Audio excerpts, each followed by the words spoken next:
want to stop it. I mean, Right. it's amazing what's happening. Like there was a instance with ChatGPT where his dog was dying, and he was like, what am I going to do? The doctor's telling me there's nothing we can do. He takes the blood test from the doctor. He's like, give me the blood results. Feeds the specific results into ChatGPT and asks it some questions about like what could possibly be going wrong here. You know, give me something to work with. It gives him a couple of options. He then takes that back to the doctor, and they found it, and the dog's fine. The dog was gonna die. The dog was anemic. So what was wrong? I don't remember all of the specifics, but the dog was anemic, and there was something, but he successfully used it to help the doctor diagnose, and it actually fixed the dog. So, you know, at this point, I mean, specifically with medical applications. So here it is. Started dog in the proper treatment. She's made almost a full recovery now. Note that both of these diseases are very common. Babesiosis is the number one tick-borne disease. Oh, it's a tick-borne disease. And IMHA is a common complication of it, especially for this breed. So that looks like an Australian Shepherd, I think.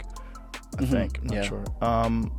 It says, I don't know why the first vet couldn't make the correct diagnosis, either incompetence or poor management. GPT 3.5 couldn't place the proper diagnosis, but GPT 4 was smart enough to do it. I can't imagine what medical diagnostics will look like 20 years from now. Wow. Will you say that? Pull that a little higher up there. The most impressive part was how well it read and interpreted the blood test results. It simply transcribed the CBC test values from a piece of paper, and it gave step-by-step explanation and interpretation along with the reference ranges, which I confirmed all correct. Wow. That's pretty wild.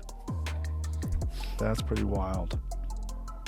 So even as a supplemental tool for doctors to be referring to when they're coming up with their own, it's a helper. Well, the question is, like, are you even going to need doctors? Because it seems like you're going to need surgeons, but are you going to need general practitioners that can disseminate information based on test results when they're not even that good at it? And they have like 15 people coming through their office, and everybody's got 5 minutes, and then they have student loans to pay and insurance all they have to are pay, eyeballs. They have human eyeballs.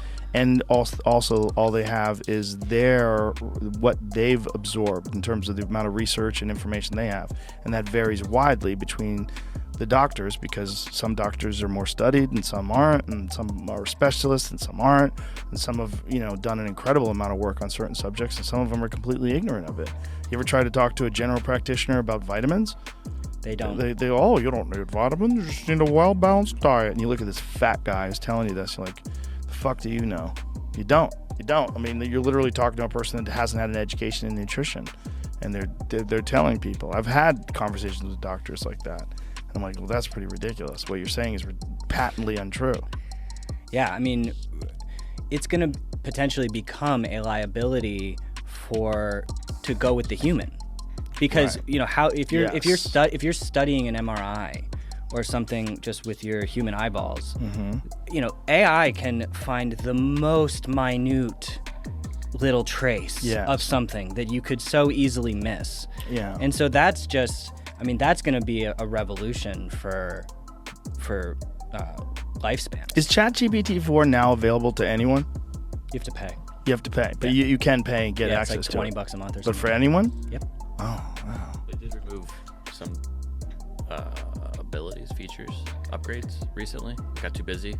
Oh, I see. I don't know what that means and how they can do that, or processing, turning it on and off. How many people are using it? You do have. I mean, there's occasional just